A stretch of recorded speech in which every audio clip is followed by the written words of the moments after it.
Поминаа 7 дена откако објавивме дека актуелниот секретар во кабинетот на премиерот Драги Рашковски, додека беше генерален секретар на владата, купил софтвер за автоматско казнување на сообраќајни прекршоци, кој не се користи од ниедна институција.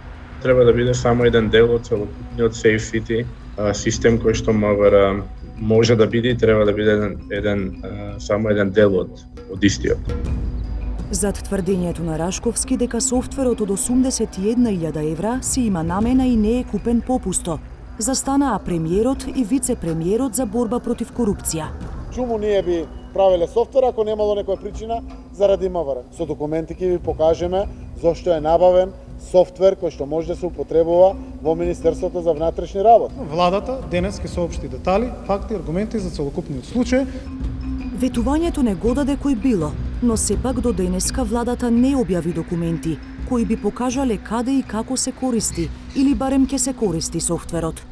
Но од документите до кои самостојно дојде 360 степени, сега има и нови прашања за одговор, меѓу кои зошто софтверот е платен пред да биде тестиран.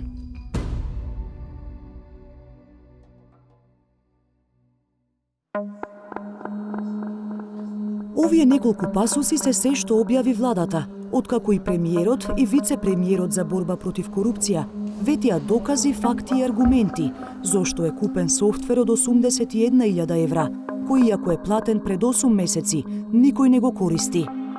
Во владиното соопштение нема никакво укажување дека софтверот требало и треба да заврши за потребите на Министерството за внатрешни работи, туку само една полуреченица за комуникација меѓу генералниот секретаријат на Рашковски и МВР, но заради тестирање. Извршено е тестирање на софтверот при што констатирано е дека е целосно функционален и ефикасен, а за тестирањето на софтверот имало претходни известувања од службите на генералниот секретаријат на владата до Министерството за внатрешни работи, односно до Бирото за јавна безбедност. 360 степени ги провери и овие тврдења.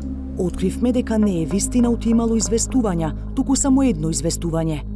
Тоа известување е пратено до МВР во септември, или 2,5 месеци откако владата ја платила фактурата за софтверот, на 9 јули, односно 6 дена пред изборите. МВР не е консултирано ниту известено за изработка на софтверот за кој прашувате пред 9 јули 2020 година. Известувањето е пристигнато на 21 септември 2020 година. Во актот не известуваат дека во периодот од 24 септември 2020 до 1 октомври 2020 година ќе вршат тестирање на систем за мерење на просечна брзина со која се движат автомобилите во сообраќајот, и тоа на следните сообраќајници: булевар Партизански одреди и автопат Скопје-Штип. Освен што МВР појасно од кога било кажува дека тогашниот генерален секретар не ги прашал ништо за својата идеја да купува софтвер за казни во сообраќајот, се отвора и друга важна дилема. Според тендерската документација, договорот за софтверот е склучен на 6 февруари. Од тој момент па во следните 100 дена или до 16 мај, избраната фирма Invoca Group требало да изврши анализа, планирање и развој на софтверот. Следните 20 дена биле предвидени за фазата тестирање и прифаќање функционалности, која по календарот би требало да заврши на 5 јуни. Третата фаза трае 30 дена или до 5 јули, а во неа било опфатено и пуштање во употреба на софтверот. Владата го платила софтверот на 9 јули, иако дописот до МВР до кој дојдовме покажува дека тестирањето се случило дури во септември. Дали некој брзал да плати незавршен софтвер пред изборите? Зошто софтверот кој патем никој ниту го барал, ниту го користи? Бил платен пред да се изврши тестирањето, како што било предвидено во тендерската документација. Ова е едно од прашањата што ги упативме до владата, а на кои не добивме одговор. Ова не е единствената нова дилема. Анализирајќи ги претходните два пропаднати тендера за софтверот, откривме дека на третиот, успешен тендер, биле намалени критериумите за тоа кои фирми можат да поднесат понуда. Во првите два тендера, еден од условите за докажување на професионална дејност бил и економскиот оператор треба да има минимум 3 договори со државни институции за изработка на софтвер и одржување на минимум еден систем со минимум 400.000 корисници. Во третиот тендер, кој го добила Invoca Group, тој услов е избришан. Претходно во соопштението до јавноста, владата застана во одбрана на Рашковски, со тврдење дека нема ништо спорно во набавката. При набавката на софтверот не е прекршена ниту една процедура за јавни набавки.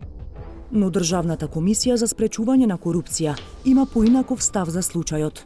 Она што беше изнесено од ваша страна остави навистина добра основа за да се отвори овој предмет, што ќе истражуваме. Беа изнесени многу солидни наводи кои што вреда да се проверат. Понатаму што е многу битно и најбитно за нас е како се трошат буџетските средства, дали се трошат наменски или не се трошат наменски, како е утврдена потребата. Збунува моментот што од една страна е купен софтвер, а од друга страна со намена да го користи друга институција, од друга страна таа институција кажува дека тој софтвер е непотребен. Една од околностите кои ќе ги разгледа ДКСК е фактот што самиот Драги Рашковски, како иноватор, имал патентирано систем и уреди за контрола на брзината на возилата во сообраќајот, определување на просечна брзина и изрекување на казни, уште од 2018 година. Патентираната идеја на Рашковски во многу нешта е слична со она што се барало во тендерот, што тој го распишал како генерален секретар. И во патентот и во тендерската документација се предвидува софтверот да контролира камери кои се мобилни и независни од електрично напојување и со бежичен интернет, а системот треба да чита регистарски таблички, да регистрира разни сообраќајни прекршоци и автоматски да печати казни. Рашковски на својот Facebook профил отфрли поврзаност на набавениот софтвер и неговиот патент. Категорично демантирам и отфрлам каква било поврзаност или корелација меѓу моите патентирани идеи со набавките кои Генералниот секретаријат на влада ги има реализирано во времето кога јас бев генерален секретар. Дали софтверот кој го продале на владата е базиран на идејата на Рашковски? Прашавме и во фирмата што го добила тендерот, Invoca Group. Софтверската компанија која инаку нема функционална интернет страница, не ни одговори ниту на имейл адресите оставени во Централниот регистар, ниту пак на СМС пораките што ги испративме до управителот Даниел Станчев.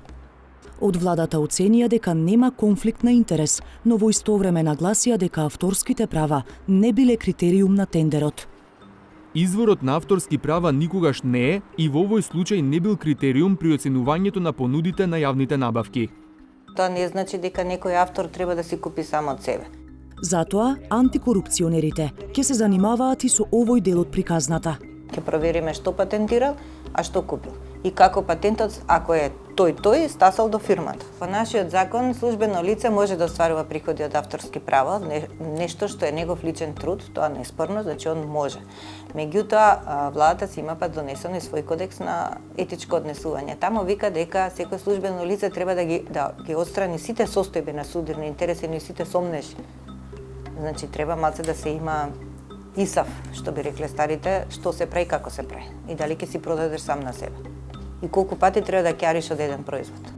За антикорупцијската комисија симптоматично е и тоа што Invoca Group е формирана во јуни 2017 година, 2 недели по доаѓањето на СДСМ на власт, и заедно со софтверот има склучено вкупно 3 договори за јавни набавки, и тоа сите со Генералниот секретаријат, додека со него раководеше Драги Рашковски. Управата за финансиско разузнавање има софтвер кој што ги открива и крајните сопственици. Па еве, ајде да го истестираме и тој софтвер како ќе работи, дали ќе ги открие крајните сопственици на оваа фирма. За разлика од антикорупцијска која отвори предмет по допрен глас по објавувањето на сторијата на 360 степени, од обвинителството за гонење на организиран криминал и корупција не гледаат таква потреба, иако и тие имаат таква законска можност. Јавното обвинителство согласно закон ги гони сторителите на кривични дела, додека откривањето на сторени кривични дела и сторители е во надлежност на други институции: Министерството за внатрешни работи, Управа за финансиско разузнавање, Управа за финансиска полиција и така натаму. Овие институции соработуваат со обвинителството и во текот на нивното постапување бараат насоки, упатства и наредби од обвинителството. Откако ќе утврдат елементи на кривично дело, институциите до обвинителството доставуваат кривична пријава по која постапува обвинителството и во зависност од тоа дали постојат основи на сомнение или основано сомнение, се отвара предистражна, односно истражна постапка. По оваа логика на обвинителството, ако некогашното специјално јавно обвинителство Чекаше други институции да откријат кривични дела и сторители. Денес немаше да има ни еден осуден и обвинет за она што јавноста го слушна во така наречените бомби.